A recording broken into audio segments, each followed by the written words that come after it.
Hi,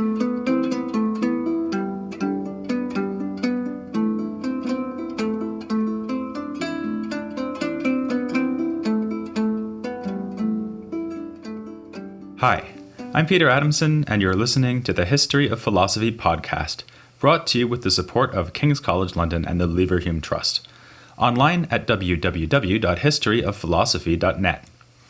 Today's episode, Me, Myself, and I, Augustine on Mind and Memory. In the City of God, Augustine claims that no one can doubt his own existence.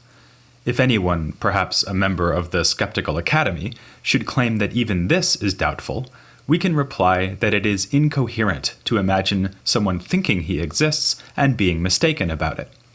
After all, no one can be mistaken without existing. Thus, as Augustine puts it, si fallor sum. If I err, then I exist.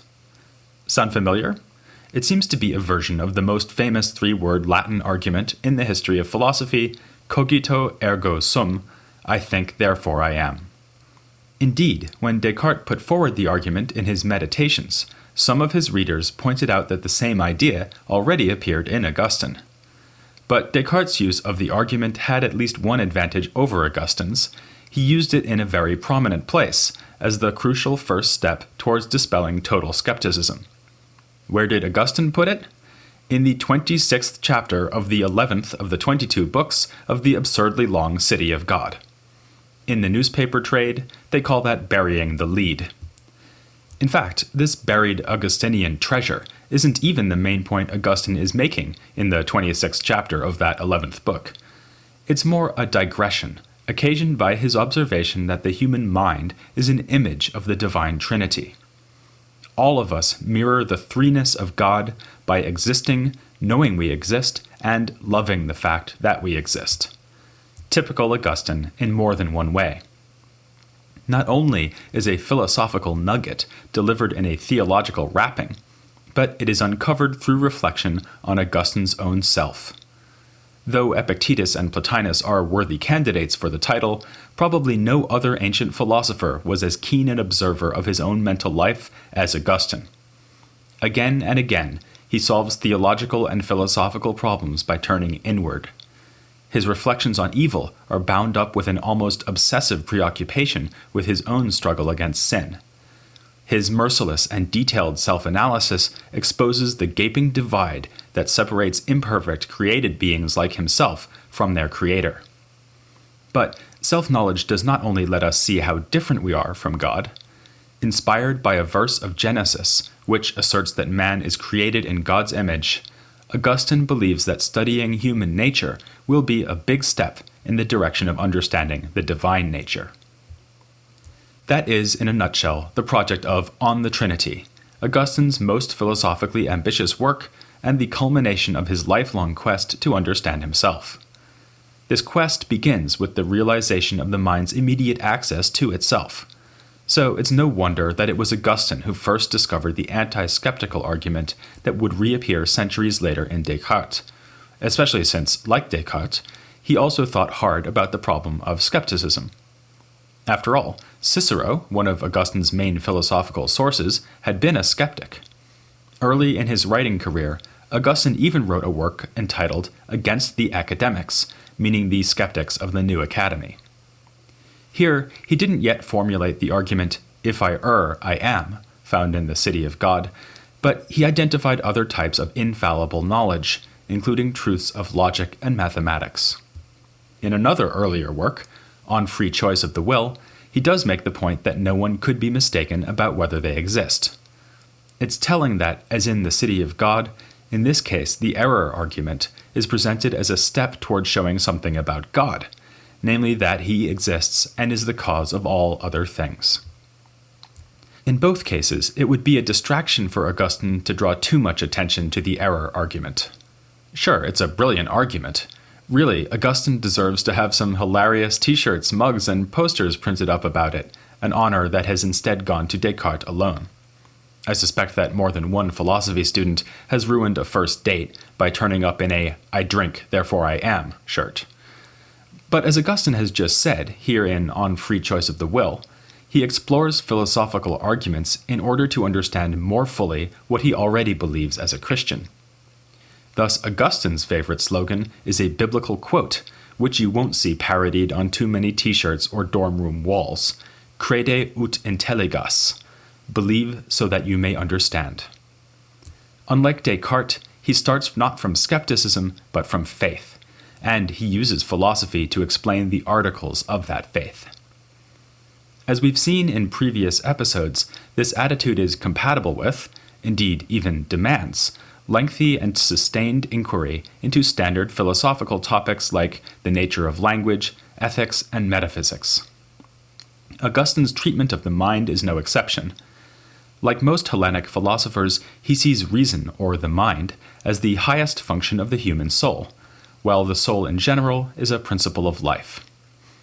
As we can see from early writings Augustine devoted to the topic of soul, he follows the Platonists in particular in thinking that the soul is immaterial and lives on after the death of the body. One of his early works distinguishes 7 grades or faculties of the soul. At the bottom are the functions we share even with plants, like the capacity for growth and nourishment. At the upper end, we have 2 functions of the mind, the desire for truth and its attainment. This inclusion of the desire or love for truth at the most exalted level of the life of soul is a sign of more distinctively Augustinian things to come in On the Trinity. As we already know from our look at Augustine's work On the Teacher, he thinks we attain knowledge not through instruction by humans, but by turning towards an inner standard of truth. This again looks rather Platonist, and in fact Augustine speaks in several works of immaterial forms that provide regulative principles for our knowledge. Of course, these are not quite forms as Plato envisioned them. Augustine treats them instead as ideas in God's mind, here following the precedent of several so-called Middle Platonists, like Philo of Alexandria. This puts the Augustinian soul right where it is for other late ancient Platonists, from Plutarch to Plotinus to Proclus. You don't have to have a name starting with P to be a Platonist, but it helps. As an immaterial substance, the soul has an existence superior to that of the body, but it is inferior to the divine, to which it must look in order to have knowledge. Like Tertullian before him, Augustine insists that the soul is not to be put on a par with God. He doesn't go as far as Tertullian, who envisioned the soul as physical breath to keep it well below the status of divinity. But he does emphasize that soul changes, for example by undergoing moral progress, whereas God is eternal and thus unchanging. Again, this point that soul changes and God does not will be important when we get to On the Trinity. And we're going to get to it right now. We've just seen that the soul falls short of God's eternal perfection. Nonetheless, there is that line in Genesis telling us that we are created in God's image. In addition, there is the Nicene Creed. You'll remember from our episode on the Cappadocians that the Council of Nicaea established a doctrine on the Trinity that became authoritative for many Christians. Augustine was one of them. In line with the Creed and against the Arians, he asserted the total equality of all 3 persons of the Trinity, which together make up a single substance. This means that when he examines his own nature as a human in On the Trinity, he is not embarking on a dispassionate inquiry into the nature of the soul, its relation to the body, or the workings of the mind, though all those issues do arise and are given subtle and innovative treatment. Rather, Augustine is believing in order to understand. He is looking for a way in which we humans are trinities, that is, substances which by their very nature unify 3 aspects or functions, just as God is a unity of 3 persons. It would be a bonus if the Trinity within us had other features echoing those of the divine Trinity. For instance, we would ideally find a human Trinity in which all 3 elements are equal, as the divine persons are equal, and whose second element is begotten by the first, as the Son is begotten by the Father. You might be scratching your head as you try to think of an example to fit the bill, even without these extra requirements. But Augustine has no trouble reeling off numerous candidates. After devoting the first books of the work to the scriptural basis and correct understanding of the Trinitarian doctrine itself, he proceeds to investigate a whole series of trinities found in human nature. The examples involve different kinds of perception, awareness, and cognition. Augustine must look to the soul for good examples, because a trinity of bodies could never fit the bill. The bodies would not be in the same place as one another, and thus would not truly be a single substance. The same problem affects sensory perception. Here, Augustine does identify a sort of trinity. There is the external object, the perception of that object, and the mind's focus on that object, which binds these two together. Since the thing that is seen is outside the soul, though, this is the wrong kind of trinity. Suppose, for instance, that you are at the zoo and stop to look at a giraffe. The giraffe is separate from and independent of your power of eyesight, as is proven by the fact that when the giraffe lopes back into its pen, you can no longer see it. Cases like this teach Augustine two lessons. The first is that the trinity we seek must be entirely within ourselves.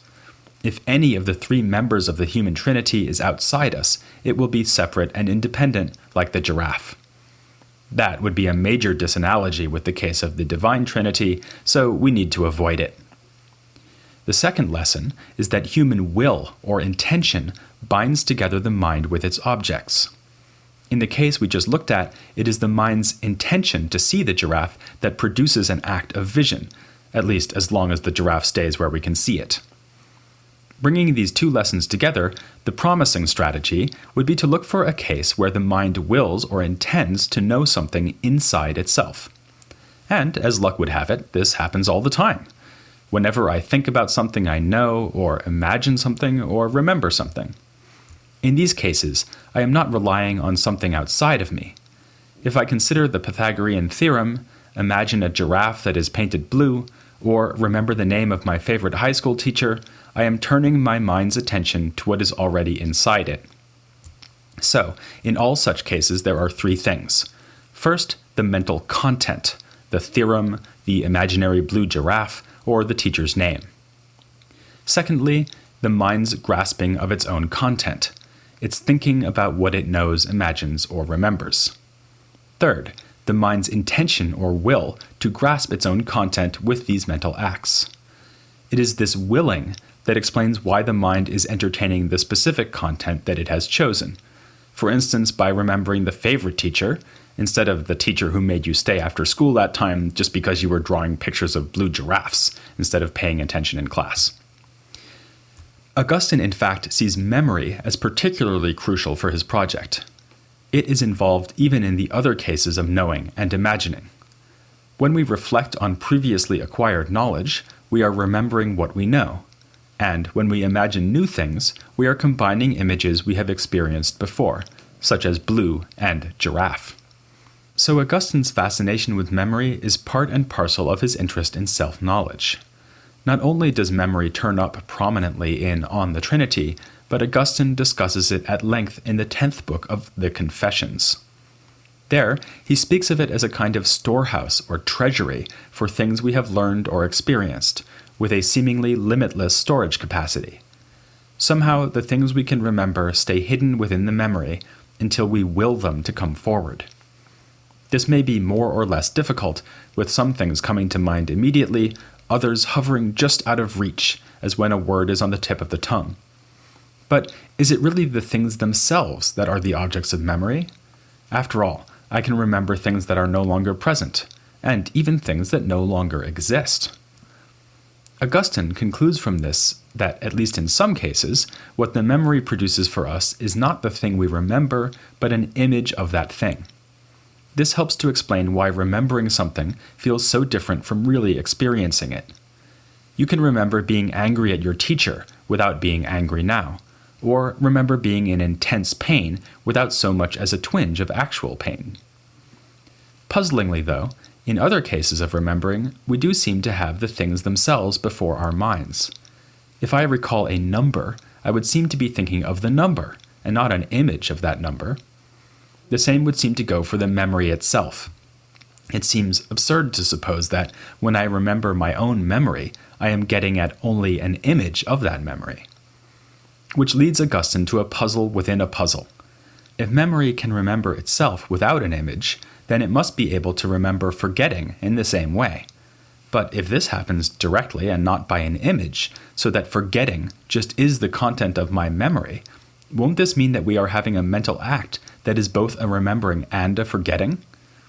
That puzzle might itself provoke us to a memory of Augustine's similar point in On the Teacher, that the word nothing must be a sign, but it is hard to see what it could be a sign of. Puzzled though he may be, here in the Confessions, Augustine reaches a firm conclusion that is of great relevance to On the Trinity. He is enough of a Platonist to think that he is his own mind, and this means that he is his own memory. After all, in remembering his mind, he is doing nothing more nor less than getting access to himself. Memory, then, is starting to look like it may offer the Trinity we have been looking for. Since the remembered thing or image is within us, we can avoid the problem that arose in the case of seeing, where one element of the Trinity was separate from the others. By contrast, the memory, what it remembers, and the will to remember are all the same thing, namely the mind itself. The three are therefore one substance. Augustine also gets bonus points. The three seem to be equal to one another, and this Trinity even seems to involve a case of internal begetting, just like the Divine Trinity. When we recall something, the mind causes an episode of remembering through an act of will, which is tantamount to begetting its own content within itself. Though Augustine's score sheet is drawn up in accordance with Christian theology, he's incidentally aiming at that most Hellenic of goals, to fulfill the Delphic command, know thyself. Unlike philosophers who identified the mind or soul with some kind of body, like fire or air, Augustine thinks self-knowledge means an immaterial mind knowing itself. This might sound like just more Platonism, but to say that would be doing Augustine a disservice. Think of Plotinus's treatment of the perfect self-knowledge possessed by intellect. He argued that such a self-thinking or self-knowing intellect could not be the first principle, as Aristotle had claimed, because it would necessarily fall short of perfect unity by having two aspects. It would be both what thinks and what is thought, both the knower and the known. Augustine goes this one better by seeing self-knowledge as involving not just duality, but trinity. There is not only the mind as subject and object of its own mental act, but also the mind's will, which makes such mental acts possible. This is particularly clear in the cases we've been considering, where the mind remembers some specific content within itself by choosing to remember it. Without this intention, which Augustine often calls love, there would be no act of remembering at all. Even if Augustine is motivated by his theological quest to find a human image of the Divine Trinity, the point is a philosophically powerful one. But Augustine is still not satisfied. The cases we have been considering also have a fatal flaw.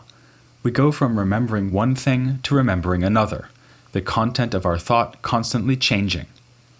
In a sense, of course, the target of thought never changes, because in each case the mind is thinking about itself. But there is change here nonetheless, and hence a disanalogy to the divine case. To some extent this is unavoidable.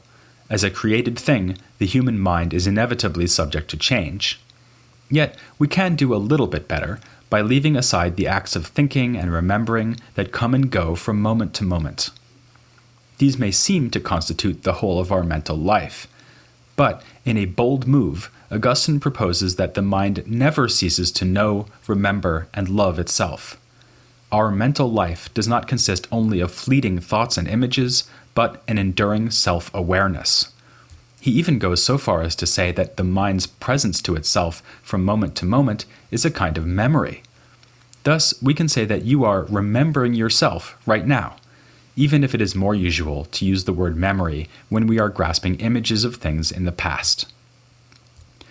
Obviously, permanent self-awareness, by virtue of its very permanence, offers a better image of the eternal divine Trinity than the other human trinities we have considered. But we shouldn't get carried away and think that all humans necessarily have an adequate understanding of their own selves. Far from it. Even many philosophers, clever though they were, falsely believed that the soul is some sort of body. They made the mistake of adding an extraneous bodily image to the mind's basic awareness of itself. And they were not alone. In fact, it is almost impossible for us to free ourselves from physical images when we think of our own minds. Thus, we have the most Augustinian of paradoxes, that it should be so difficult for the mind to understand itself, even though the mind cannot help but know itself. This brings us full circle to the mind's indubitable awareness of itself. Again, in On the Trinity, Augustine makes the point that reminded us of Descartes, that the mind cannot be in doubt about itself.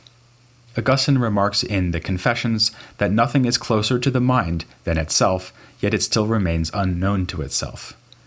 Again, we see here a parallel between his ideas about knowledge and his treatment of sin. On the ethical front, nothing is more under our control than our own will, yet we remain unable to will the good, even when we want to do so. If our own minds are beyond our knowledge and our will, then how much more will God transcend our efforts to understand and love Him as we should? This means that the project of On the Trinity, as Augustine himself admits, is doomed to at best partial success. There's room for improvement too in our understanding of that project. So we're going to stay with Augustine and with On the Trinity for one more episode. As we've seen, On the Trinity shows us that every person is an image of God, one but also three. So I'll give you 3 good reasons why you should join me next time, Charles Britton. He'll be my guest next time here on the History of Philosophy without any gaps.